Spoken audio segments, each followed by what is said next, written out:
Bienvenue sur les mystères de la Terre, la chaîne qui lève le voile sur les savoirs perdus de nos ancêtres. Ici, nous remettons en question tout ce que l'on croit savoir sur notre passé.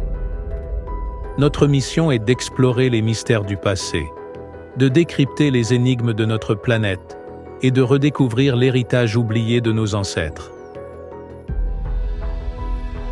Aujourd'hui, nous plongeons dans une énigme gravée dans le cœur même du granit égyptien. Ces boîtes et carottes, taillées avec une précision d'orfèvre, défiant toute logique. Bienvenue dans ce nouvel épisode des Mystères de la Terre.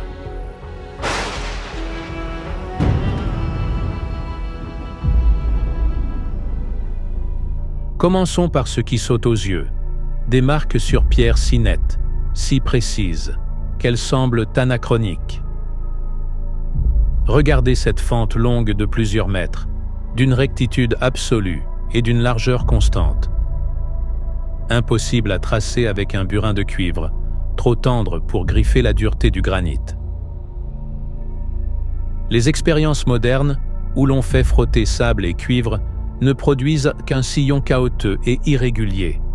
Jamais le trait continu et net que nous voyons sur cette pièce de granit. Mais ce n'est pas un cas isolé. D'autres indices, plus profonds, plus techniques, semblent confirmer une méthode avancée de taille du granit. Sur cette image, 3 stries parfaitement juxtaposées, à la même profondeur, comme découpées par un fil de métal parfaitement tendu. Un burin, même aigu, se lime et s'écarte. Le sable, lui, gratte aléatoirement. Mais méditons un instant. Si ces marques ne sont ni naturelles, ni faites à l'aide des outils officiels, qu'avons-nous réellement devant les yeux? Et puis il y a cette découverte fascinante, rare et méconnue. Un fragment de granit arraché par forage. Cette carotte, découverte parmi un ensemble de ruines, longue de plus de 20 cm, présente un alésage conique léger, poli, et des stries hélicoïdales régulières. Aucun forage manuel, aucun outil connu ne peut laisser une telle signature. Pas de bavure, pas d'imperfection, un tube dont l'extérieur reste lisse comme un miroir. Les technologies de forage modernes, même mécaniques, peinent à égaler cette qualité sur du granit. Face à ces preuves matérielles, la version académique semble de plus en plus fragile. Où est l'explication rationnelle dont la science doit faire preuve? Les manuels d'égyptologie évoquent burin de cuivre, abrasif sable, bronze. Des solutions probables, conditionnelles, qui ne tiennent pas face aux preuves matérielles. Ces discours tiennent car aucun texte, aucune fresque, pas même une mention orale transmise, même sommaire, ne décrivent les process?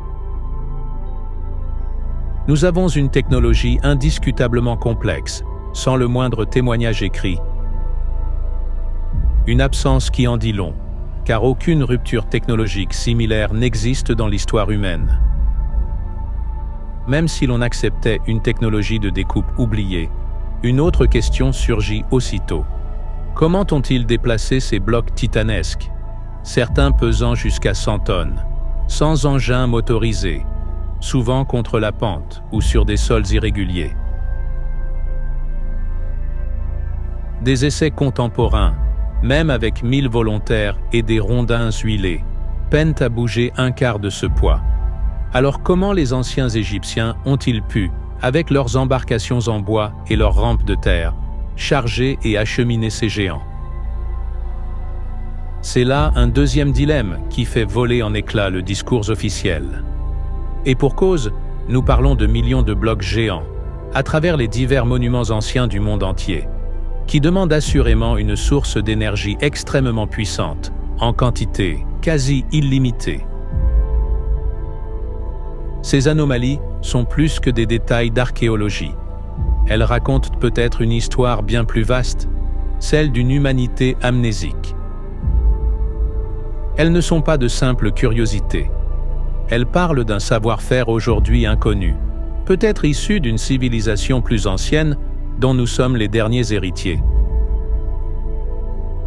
Et si ce trésor technique, perdu dans les sables du temps, détenait la clé de notre propre avenir? Une compréhension des matériaux, de la physique et de la logistique qui pourrait inspirer nos technologies de demain? Nous venons de voir ensemble les preuves d'une maîtrise du granit qui défie l'entendement et ridiculise les expériences au sable. Le mystère, loin d'être résolu, s'épaissit. Quelle méthode cachée a permis ces découpes? Quel savoir est enfoui sous ces surfaces lisses et ces perçages parfaits? Face aux discours officiels, l'indiscutable est sous nos yeux, depuis des millénaires. Il est grand temps de réexaminer nos hypothèses, de rouvrir les chantiers de recherche et de reconsidérer la part d'ombre de notre histoire. Merci d'avoir suivi cet épisode. Abonnez-vous au Mystère de la Terre et partagez vos théories en commentaire. Et si cet épisode vous a plu, faites-le savoir.